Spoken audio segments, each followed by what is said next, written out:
I participated in a lot of like New Age practices and schools, and I feel like they maybe provide some good information and useful, but also they like to, for some reason, turn like you against your family, and it created a lot of family discord. And now I'm having a really hard time to kind of uh, mending family relationships, and so just kind of struggling. So I feel like like I said, may they provided some good information, perhaps about how the world, I guess, operates, but also uh, I feel like they've created a lot of bad things. I Right. don't know if you have something to say about that. I have a lot to say about it. Um, and I'm going to say some things that may sound contradictory, but I hope they don't sound contradictory. I think it's wonderful when people question and explore and study all kinds of things. Like if you were to tell me that you were studying Buddhism, I would say, that's great. That's wonderful. Who are you studying with? How long have you been studying, etc. I'm all for Christians looking into other religions and reading different philosophy books. Personally, I don't do that. I, I pretty much confine myself to Christianity, and I'm still learning about Christianity and learning the truth about what Christianity means. And I've been to seminary, and I've been reading and studying this stuff since 1985, and I'm still learning a lot. So I don't have time to go exploring, but I do encourage people to explore. So part of what the New Age movement is about is people exploring, right? The only problem is these people theologically, spiritually, are completely ignorant, and they go around and picking and choosing whatever feels good at the moment for them. They're totally undisciplined. It's like a person going to a big smorgasbord, and there's healthy foods on the smorgasbord and there's unhealthy foods on the smorgasbord, and the New Agers are just going around picking and choosing everything, willy-nilly, whatever feels good at the moment. Do you know what ayahuasca is? Yes, I have never done that, but I've heard that it's not really, it's pretty dangerous, basically. I agree, and I had an old friend of mine that I hadn't seen in many years come by a week ago, and all he wanted to talk about the whole time when he came in. He never asked me a question or how I was doing or anything. All he wanted to do was tell me about his ayahuasca trip and how great it was. Um, it was honestly, I would be just as happy if I never saw this guy ever again as long as I live. Um, he's just gone off on that. That's where he's at, and I didn't say anything to him one way or the other, but we have nothing in common anymore. Um, and I don't respect his enthusiasm for drug trips. Before the ayahuasca was LSD, by the way. Anyways, the New Age people are about, they're not about wisdom. They're not about truth. They're about, if it feels good, do it. Now, back in the 60s, when I lived in San Francisco, back in the 60s, one of the big criteria was, if it feels good, do it.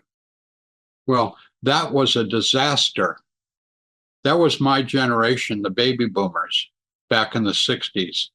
And that whole hippie movement was a big, gigantic disaster, pure hedonism. If it feels good, do it. So everybody went around and practiced if it feels good. I knew women who bragged to me that they had over 200 sexual partners in a month. Because if it feels good, do it, right? What do you think of that? 200 sex partners in a month. You know, I knew people that I went to school with that were high on LSD every day. And in school, we had a name for them. We called them brain fried because they couldn't make one coherent sentence. You know, I mean, I don't know if you've ever known any stoners that were so stoned they couldn't make a sentence. Of course, none of these people could work, and they couldn't do their schoolwork or anything. They're just brain fried. If it feels good, just do it. That was the motto of the hippie thing. And as far as I'm concerned, that's the motto of the New Age thing. Now, there are a lot of spiritual disciplines, even within a single church. And I'll give an obvious example, the Catholic Church. There are many spiritual um, differences. There's a big difference between the Jesuits and the Franciscans. My next door neighbor is a retired Franciscan nun, and she is one of the holiest people I've ever known in my life. And I have been blessed by her friendship with me. And if you ever want to meet a holy woman, you come over to my house and I'll introduce you to Ruth. And she's a Franciscan, okay? A follower of St. Francis. I've done retreats with Jesuits, and I thought they were the just most amazing, wonderful, brilliant, spiritual men I ever met. There's lots and lots of spiritual disciplines, but here's a word that is not part of the New Age movement: discipline. You know, getting focused on something and sticking with it and studying it and pursuing it. And most importantly, seeking wise people as your spiritual director, as your spiritual advisor, and being parts of groups that are exploring the same things to help correct you and help you understand what you don't understand. None of that is part of the New Age movement at all. And here, I'm going on a rant here, so I'll conclude with this. Shirley MacLaine, you know who she is? No, I don't think so.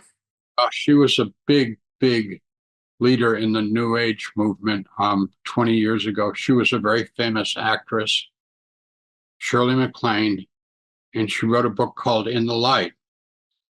So 20 some years ago, I picked up the book out of curiosity and started reading it. And I got to the part where she said she was standing on the beach and realized that she was God.